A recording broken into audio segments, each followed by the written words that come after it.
আমাৰ ইয়াতে প্ৰথম কুৱেশ্যন দিছে name the Vedas to which Aitareya and Mundaka belong. আৰু অসমৰ মিডিয়ামত কুৱেশ্যনটো হৈছে ঐত্ৰে আৰু মুণ্ডক যিকেইখন বেদৰ সৈতে জড়িত সেইকেইখনৰ নাম কি কি। ঠিক আছে, তো তোমালোকৰ ইংলিছ মিডিয়ামত উত্তৰ দি আছে এইটো, আৰু এছামিছ মিডিয়ামত তলত দি আছে, তোমালোকে এইটো চাই ল'বা।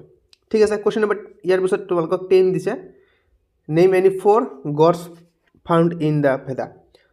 আৰু অসমৰ মিডিয়ামত তোমালোকৰ কুৱেশ্যন হৈছে বেদত পোৱা যিকোনো 4জন দেৱতাৰ নাম। তোমালোকৰ নাম্বাৰ ইয়াতে দি আছে, অগ্নি দি আছে, ইন্দ্ৰ দি আছে, বৰুণ দি আছে, আৰু সোম বা সমা। ঠিক আছে, তোমালোকে কুৱেশ্যন নম্বৰ উত্তৰবোৰ ভালদৰে চাই ল'বা। ইয়াৰ পিছত তোমালোকে কুৱেশ্যন নম্বৰ 11 দিছে what are the 2 kinds of bondage the Jains talk about. আৰু অসমৰ মিডিয়ামত তোমালোকৰ এই কুৱেশ্যনটো হৈছে জৈনসকলৰ 2 প্ৰকাৰৰ বন্ধন কি কি। মষ্ট ইম্পৰ্টেণ্ট কুৱেশ্যন, উত্তৰ তোমালোকক দি আছে। ইংলিছ মিডিয়ামখিনি তোমালোকে চাই লোৱা, আৰু এছামিছ মিডিয়ামত দি আছে তোমালোকৰ জৈনসকলৰ মতে বন্ধনৰ 2টা ধৰণ আছে, সেয়া হৈছে কৰ্মবন্ধন আৰু ভাৱবন্ধন। ঠিক আছে, ইয়াৰ পিছত তোমালোকক 2 নম্বৰ কুৱেশ্যন দিছে, question number 12 name any 2 great ভোজ অফ জৈনছ। ঠিক আছে, তোমালোকৰ ইংলিছ মিডিয়ামত উত্তৰ দি আছোঁ, আৰু এছামিছ মিডিয়ামত উত্তৰ দি আছোঁ অহিংসা আৰু সত্য। ঠিক আছে, কুৱেশ্যন নম্বৰ 13 হৈছে name any 4 skandhas into which Buddhism analyses the individual. আৰু অসমীয়া মিডিয়ামত ইয়াৰ কুৱেশ্যন হৈছে বৌদ্ধ ধৰ্মই ব্যক্তিক বিশ্লেষণ কৰা যিকেইটা খণ্ড আছে তাৰে যিকোনো 4টা নাম দিয়া বা নাম লিখা। ইয়াতে দি আছে তোমালোকৰ ৰূপা দি আছে, বেদনা দি আছে। ঠিক আছে, তাৰপিছত তোমালোকক সমজা দি আছে, সংস্কাৰ দি আছে, আৰু বিজ্ঞান দি আছে। ঠিক আছে, তোমালোকে এছামিছ মিডিয়ামখিনিও চাই ল'বা, ইয়াতে দি আছে। ইয়াৰ পিছত তোমালোকক 14 নম্বৰ কুৱেশ্যন হৈছে give the meaning of Brahma yajna and Pitri yajna in Manu সংহিতা। ঠিক আছে, ইংলিছ মিডিয়ামত তোমালোকৰ ইয়াত উত্তৰ দি আছে, আৰু অসমীয়া মিডিয়ামত উত্তৰ তোমালোকৰ তলত দি আছে। ব্ৰহ্ম যশ দি আছে, বেদ আৰু অধ্যাপকসকলৰ বাবে দিন প্ৰতিদিন অধ্যায় জপ, আৰু পিতৃপুৰুষলৈ শ্ৰাদ্ধ তৰ্পণ আদিৰ দ্বাৰা পূজা। তাৰপিছত তোমালোকক 15 নম্বৰ কুৱেশ্যন দি আছে how according to Mahabharata Devarin and Rishirin are discharge. ঠিক আছে, অসমীয়া মিডিয়ামত তোমালোকৰ কুৱেশ্যনটো হৈছে মহাভাৰতৰ মতে দেৱৰিন আৰু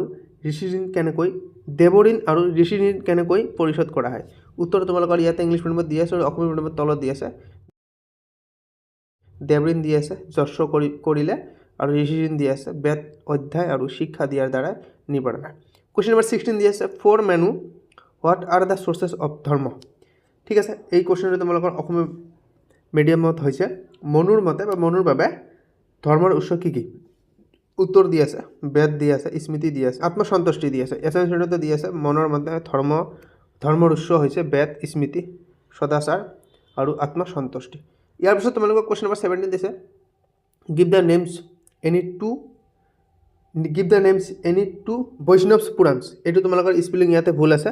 তোমালোকৰ এই কুৱেশ্যনটো অসমীয়া মিডিয়ামত হৈছে যিকোনো 2খন বৈষ্ণৱ পুৰাণৰ নাম লিখা।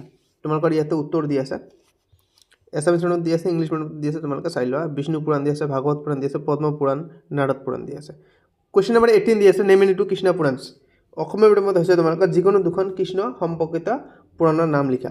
উত্তৰ দি আছে তোমালোকৰ ভাগৱত পুৰাণ, হৰিবংশ দি আছে, তোমালোকে পঢ়ি ল'বা। ঠিক আছে, ইয়াৰ পিছত তোমালোকক কুৱেশ্যন নম্বৰ 19 দিছে। এই কুৱেশ্যনটো তোমালোকৰ 4 মাৰ্কছৰ পৰা 5 মাৰ্কছ থাকে। কি কৈছে মিনিং অফ সংহিতা। ইংলিছ মিডিয়ামত দি আছে তোমালোকে চাই ল'বা উত্তৰটো। আৰু অসমীয়া মিডিয়ামত এই কুৱেশ্যনটো হৈছে সংহিতাৰ অৰ্থ কি। উত্তৰ ইয়াতে তোমালোকে দি আছে। সংহিতা মানে সংগ্ৰহ বা সংকলন। বেদ সাহিত্যত সংহিতা হ'ল প্ৰত্যেকটা বেদৰ প্ৰাথমিক অংশ। বাকীবা তোমালোকে চাই ল'বা। কুৱেশ্যন নম্বৰ 20 দি আছে মিনিং অফ ব্ৰাহ্মণছ। ঠিক আছে, ব্ৰাহ্মণৰ অৰ্থ কি। অসমীয়া মিডিয়ামত তোমালোকৰ এইটো কুৱেশ্যন। তো তোমালোকৰ ইংলিছ মিডিয়ামত উত্তৰ দি আছে, আৰু এছামিছ মিডিয়ামত উত্তৰ তোমালোকে দি আছে, তোমালোকে চাই ল'বা। ব্ৰাহ্মণ গ্ৰন্থসমূহ বেদ সংহিতাৰ সৈতে যুক্ত গদ্য আখ্যান। তোমালোকে বাকীবোৰ পঢ়ি ল'বা। কুৱেশ্যন নম্বৰ 21 দিছে জৈনা কনচেপ্ট অফ বণ্ডেজ। অসমীয়া মিডিয়ামত ইয়াৰ মিনিংটো হৈছে জৈন দৰ্শনত বন্ধনৰ ধাৰণা কি। তোমালোকৰ উত্তৰ ইয়াতে দি আছে। ঠিক আছে, অসমীয়া মিডিয়ামত কুৱেশ্যনটো হৈছে জৈন দৰ্শনত বন্ধনৰ ধাৰণা। উত্তৰ তোমালোকৰ ইয়াতে দি আছে। কুৱেশ্যন নম্বৰ 22 দিছে ইথিক্স ইন চাৰ্ভাকা। তোমালোকৰ এছামিছ মিডিয়ামতো এছামিজ মিডিয়ামত ইয়াৰ মিনিংটো হৈছে চাৰবাগত নৈতিকতা। এইটো তোমালোকৰ চমুটোকা লিখিব লাগে, ঠিক আছে। তো উত্তৰ তোমালোকৰ ইংলিছ মিডিয়ামত দি আছে আৰু এছামিজ মিডিয়ামত তোমালোকৰ ইয়াতে দি আছে। তোমালোকে স্ক্ৰীনশ্বট মাৰি পঢ়ি ল'বা। কুৱেশ্যন নম্বৰ 23 দিছে ধৰ্ম অফ মনুসংহিতা। ধৰ্ম অফ মনুসংহিতা, ঠিক আছে। এছামিজ মিনিং হৈছে তোমালোকৰ মনুসংহিতাৰ ধৰ্ম কি? মোষ্ট ইম্পৰ্টেণ্ট কুৱেশ্যন তোমালোকৰ এইটো। তোমালোকে পঢ়ি ল'বা ইংলিছ মিডিয়ামখিনি আৰু এছামিজ মিডিয়ামত তোমালোকৰ তলত দি আছে। কুৱেশ্যন নম্বৰ 24 দি আছে ৰিলিজন ইন মহাভাৰত। মহাভাৰতৰ ৰিলিজন কি? ঠিক আছে। তোমালোকৰ ইংলিছ মিডিয়ামত দি আছে এইটো আৰু এছামিজ মিডিয়ামত তোমালোকৰ তলত দি আছে এইটো, ঠিক আছে। ইয়াৰ পিছত তোমালোকৰ 25 নম্বৰ কুৱেশ্যন দিছে। কুৱেশ্যনটো হ'ল তোমালোকৰ মিনিং অফ পুৰাণছ। এইটো তোমালোকৰ এছামিজ মিনিং হৈছে পুৰাণৰ অৰ্থ, ঠিক আছে। তো তোমালোকে ইংলিছ মিডিয়ামৰখিনি ইয়াৰ পৰা চাই লোৱা, ইয়াতে দি আছে, মই তোমালোকক দেখুৱাই দিছোঁ। আৰু এছামিজ মিডিয়ামৰ কাৰণে তলত দি আছে পুৰাণ শব্দৰ অৰ্থ হ'ল প্ৰাচীন গল্প বা প্ৰাচীন বিৱৰণ।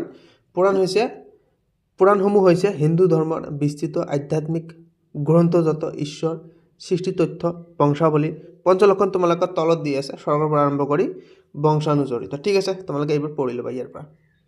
কুৱেশ্যন নম্বৰ তোমালোকৰ 26 দিছে কণ্টেণ্ট অফ এনি ওৱান পুৰাণ, ঠিক আছে। যিকোনো এখন পুৰাণৰ বিষয়বস্তু তোমালোকক লিখিব কৈছে, উত্তৰ দি আছে তোমালোকৰ ইয়াতে। তো তোমালোকৰ ইয়াতে বিষ্ণু পুৰাণ বাছি লৈছে, বিষ্ণু পুৰাণৰ বিষয়ে ইয়াতে তোমালোকৰ ডিটেইলছ দি আছে। ইংলিছ মিডিয়ামৰ কাৰণে এইখিনি আৰু এছামিজ মিডিয়ামৰ কাৰণে তোমালোকে তলত দি আছে। বিষ্ণু পুৰাণ হৈছে আটাইতকৈ গুৰুত্বপূৰ্ণ পুৰাণসমূহৰ এটা। ইয়াৰ মুখ্য বিষয়বস্তু তলত দি আছে, বিষ্ণু তথ্যৰ আধাৰত বিশ্ব সৃষ্টিৰ বিৱৰণ। বাকীবোৰ তোমালোকে পঢ়ি যাবা তলৰ পৰা, ঠিক আছে। কুৱেশ্যন নম্বৰ 27 দিছে তোমালোকৰ 10 মাৰ্কছৰ কুৱেশ্যন। এইবাৰ give an account of the cosmology of Samhita, ঠিক আছে। কসমলজি অফ সংহিতা। তো তোমালোকৰ এই কুৱেশ্যনটো এছামিজ মিডিয়ামত হৈছে সংহিতাৰ ব্ৰহ্মাণ্ড তথ্যৰ বিৱৰণ দিয়া। তোমালোকৰ ইংলিছ মিডিয়ামত উত্তৰ হৈছে এইটো। তোমালোকে লাহে লাহে দেখি যোৱা আৰু তলত দি আছে এছামিজ মিডিয়ামৰ কাৰণে এইটো, ঠিক আছে। ইয়াৰ পিছত তোমালোকৰ 28 নম্বৰ কুৱেশ্যন দিছে right A note on fundamental ideas of Upanishad. Assamese মিডিয়ামত তোমালোকৰ কুৱেশ্যনটো হৈছে উপনিষদৰ মৌলিক ধাৰণাবোৰৰ ওপৰত এটা টোকা লিখা। তো এই তোমালোকৰ উত্তৰ দি আছে ইয়াতে 10 মাৰ্কছৰ কাৰণে, ঠিক আছে। তোমালোকে পঢ়ি ল'বা। ইংলিছ মিডিয়ামৰ কাৰণে এইটো আৰু এছামিজ মিডিয়ামৰ কাৰণে তলত এইটো। উপনিষদসমূহ বেদৰ শ্ৰেষ্ঠ দাৰ্শনিক তথ্য প্ৰকাশ কৰে। ইয়াৰ মূল ধাৰণাসমূহ তলত দিছে ব্ৰহ্ম, আত্মা, কৰ্ম, সংসাৰ, মোক্ষ আৰু জ্ঞান মাৰ্গ, ঠিক আছে। কুৱেশ্যন নম্বৰ 29 দিছে তোমালোকৰ state and explain Buddhist view of impermanence, ঠিক আছে। তোমালোকৰ ইংলিছ মিডিয়ামৰ কাৰণে এইটো আৰু এছামিজ মিডিয়ামৰ কাৰণে তোমালোকৰ তলত দি আছে এইটো, ঠিক আছে। ইয়াৰ পিছত তোমালোকৰ কুৱেশ্যন নম্বৰ 30 দিছে write an essay on the idea of perfect life in Ramayana. Most important question. Asomiya মিডিয়ামত তোমালোকৰ কুৱেশ্যনটোৰ মিনিং হৈছে ৰামায়ণৰ নিখুঁত জীৱনৰ ধাৰণাৰ ওপৰত এটা প্ৰবন্ধ লিখা। Most important question. তোমালোকৰ এইটো কুৱেশ্যন এইবাৰ আহিব পাৰে, ঠিক আছে। তোমালোকে ভালদৰে পঢ়ি লোৱা দেই। এছামিজ মিডিয়ামত দিছে তোমালোকৰ ৰামায়ণত সিদ্ধ জীৱন বা উত্তম জীৱনৰ এক আদৰ্শ দিয়া হৈছে। ইয়াৰ মূল ভিত্তি হ'ল ধৰ্ম, ৰাম, নৈতিকতা, সত্যবাদিতা, ধৈৰ্য, কৰ্তব্যনিষ্ঠা, দয়া, ন্যায় আৰু আত্মসংযমৰ প্ৰতিমূৰ্তি, ঠিক আছে। আৰু দিছে তোমালোকক তেওঁৰ জীৱনে দেখুৱাই যে ব্যক্তিগত ইচ্ছা অপেক্ষা কৰ্তব্য শ্ৰেষ্ঠ, ঠিক আছে। বাকীবোৰ তোমালোকে চাই লোৱা। লক্ষণ দিছে তোমালোকৰ এইটো, ইয়াত ভৰত দিছে, হনুমান দিছে। ইয়াৰ জৰিয়তে ৰামায়ণ কয় যে উত্তম জীৱনৰ মূল উপাদান হ'ল সত্য, কৰ্তব্য, ভক্তি, দয়া আৰু ন্যায়, ঠিক আছে। তো ভিডিঅ' আমাৰ আজি এইখিনিয়ে। Bye bye, take care.